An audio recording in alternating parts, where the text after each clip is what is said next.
Hello, and welcome back to another episode of the Minecraft Manual.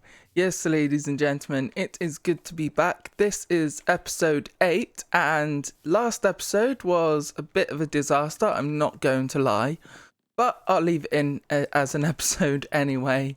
So we got a really bad spawn last episode in the Nether, so we need to sort that out at some point.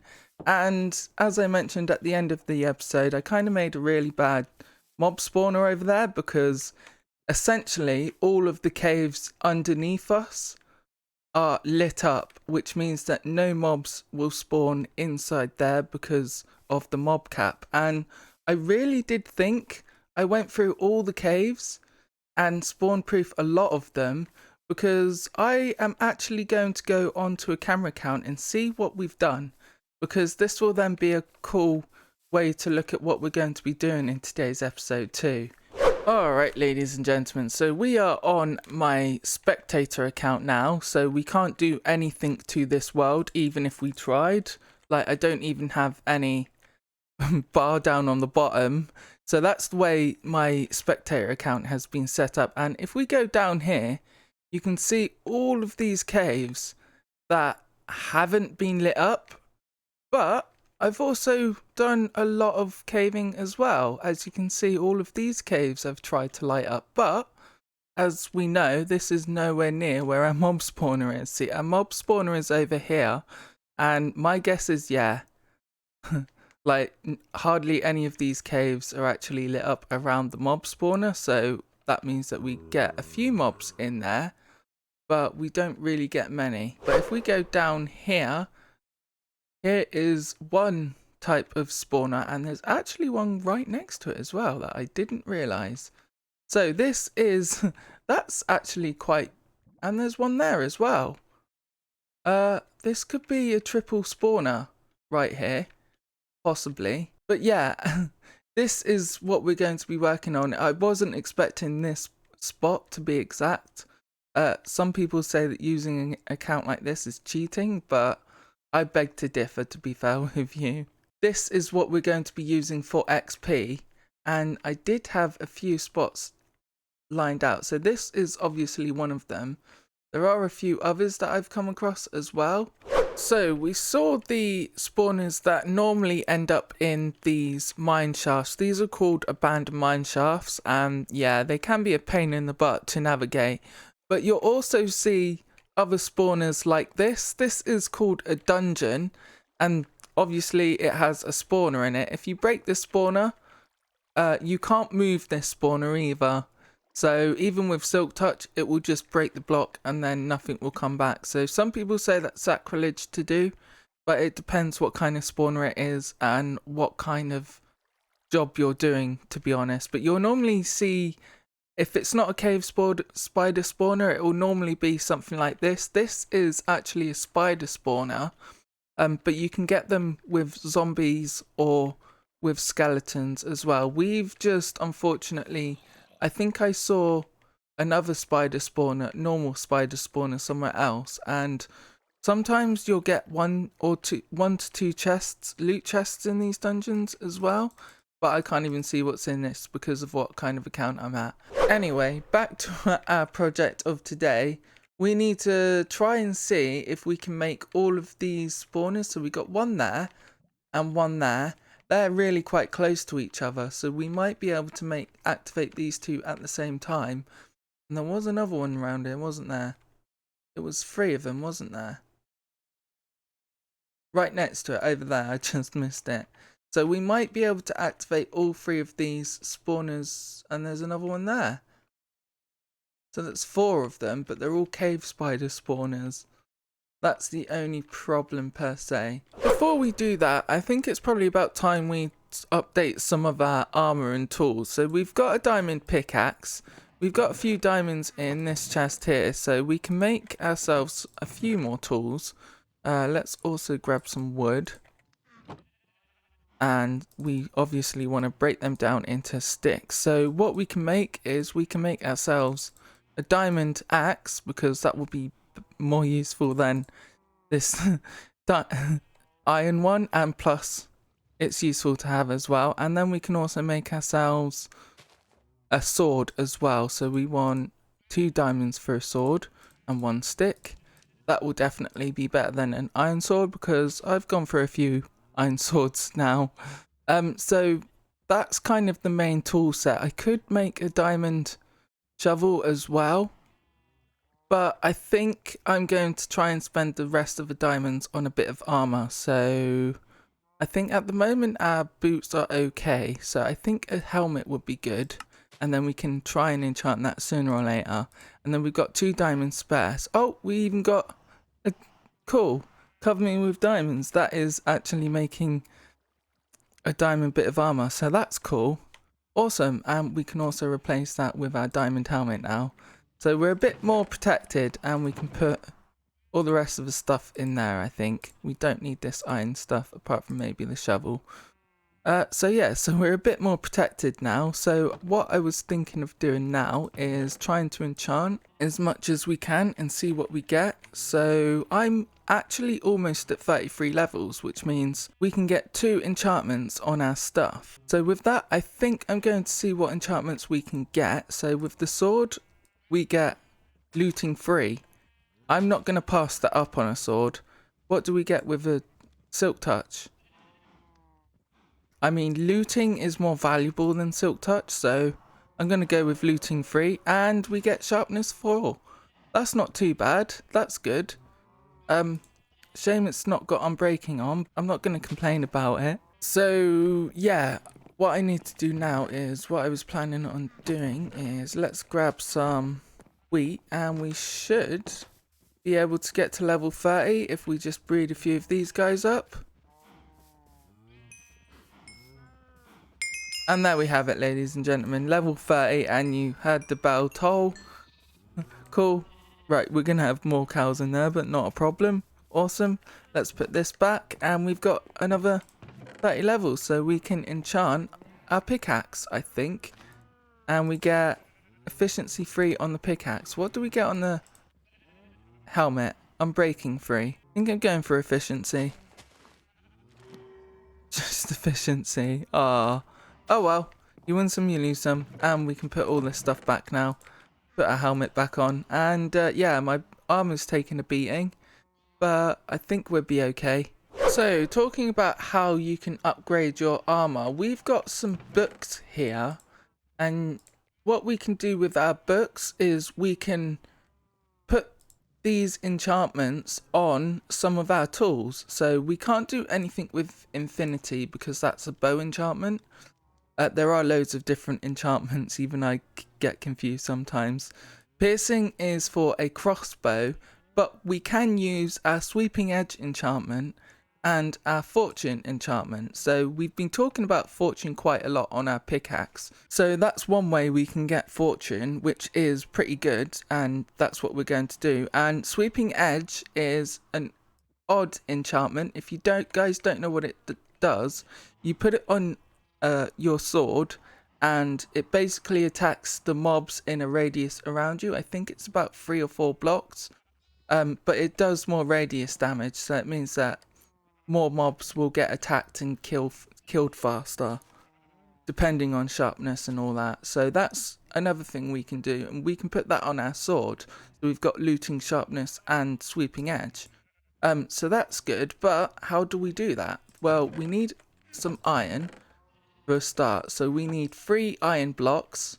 Yeah, unfortunately this isn't going to be really cheap on iron if you don't have much like me. And we need 4 iron ingots. Alright, so that's why, because we didn't have the recipe, and I can't remember the recipe for it, but you guys probably know what I'm on about. So we've got the recipe for an anvil here. So it was 3 iron blocks and 4 iron nuggets in this variation, and for the first time we can make our first anvil. So the anvil is actually an entity, and not just that, it's a falling entity as well.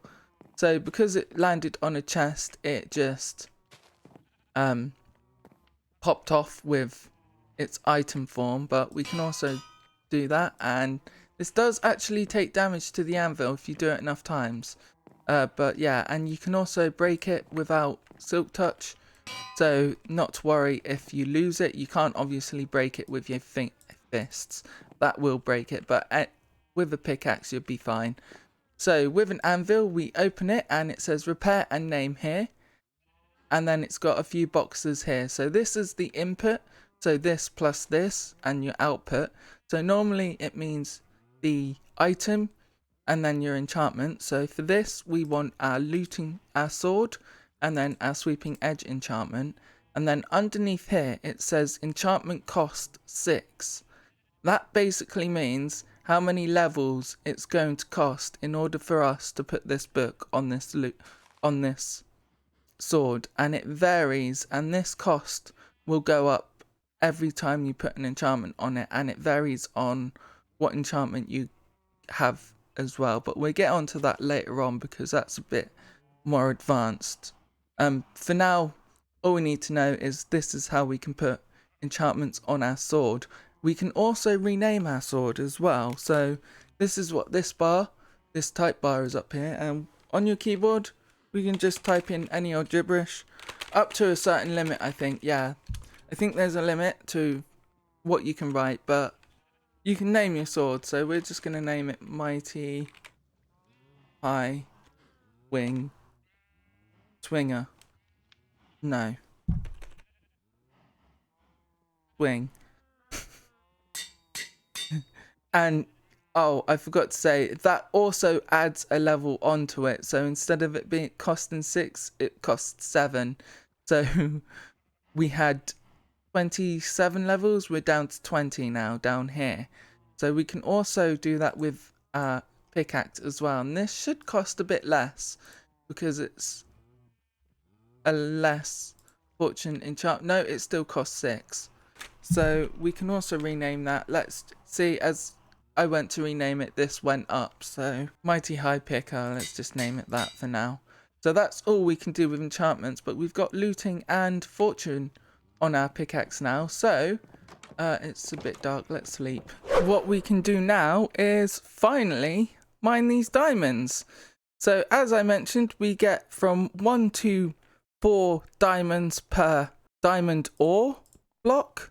And yeah, because we've got fortune 3, that is the highest fortune you can get. So we will get up to 4 diamonds per ore. So how many do we get? That's 3 diamonds.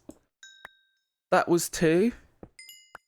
That was only 1, unfortunately. It is random as well. That was only 1 as well. And 8. And I think that was 1 as well. So we got 8 diamonds out of diamond ore. So that's pretty good. And we've got some over here as well. I think this is an 8 vein. Just going to make sure. Oh no, it's 4. Oh, well, there's some redstone here as well. Anyway, let's see how many we get from this as well. So 12, 13, 14, 18. We got 4 then.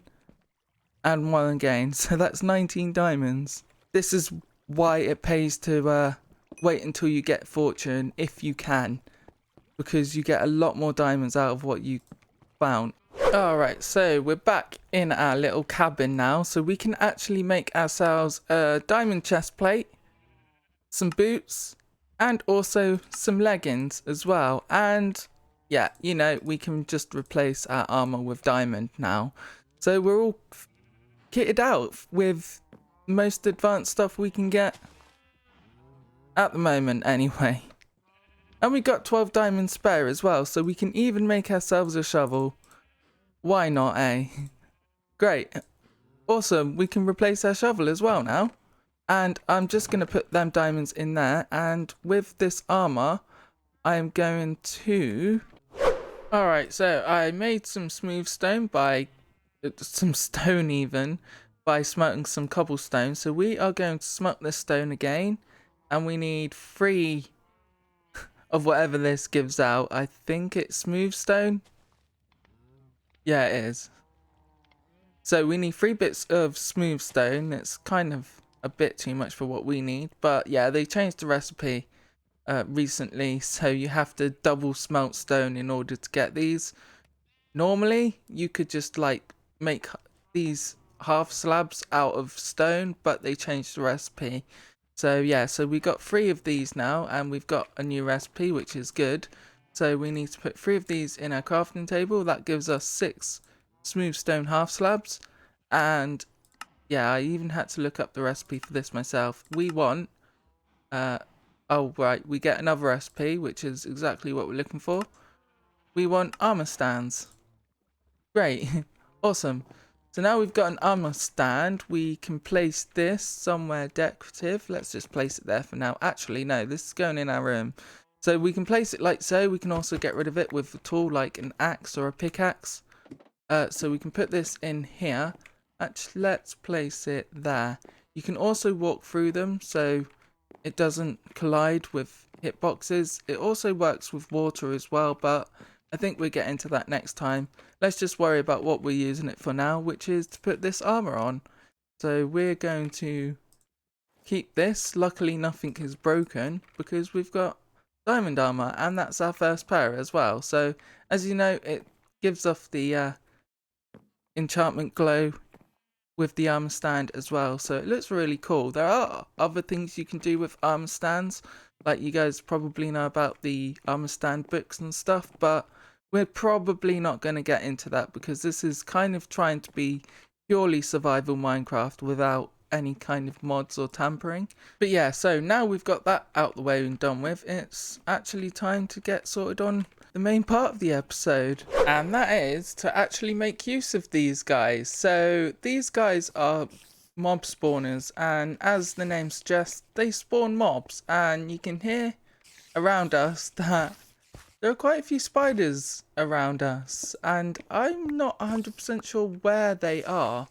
So this is why I'm going to enlist the help of my camera account in order to try and find them all. So there I am. This is the spawner, I think, which is spawning loads of them. Yeah, we are in range of this one. So this is a good example of what to expect if you're around a spawner like this. I've lit this one up around it, so that's why no mobs will spawn here. But because this one's not lit up, you will see mobs spawning around it because it's dark enough. And we've got 2 here, which I'm actually loading. I'm not loading this one because I'm too far away from it. But if I was to dig in this direction, just above this spawner, I would probably be in range of it. But I think for now, I need to worry about actually disabling this spawner. So we are going to try and do that. Alright, so we're back on the camera account now, and it's taken me a few minutes to figure out what I'm going to do, because I was hoping that I could use all 4 of these spawners, but I've worked out the distance and that's not going to work. So a spawner spawns within a 9x9x3, so that's 9 width, 9 length and 3 blocks high. It will spawn within that radius, but it will activate within a 16 block radius of it as well.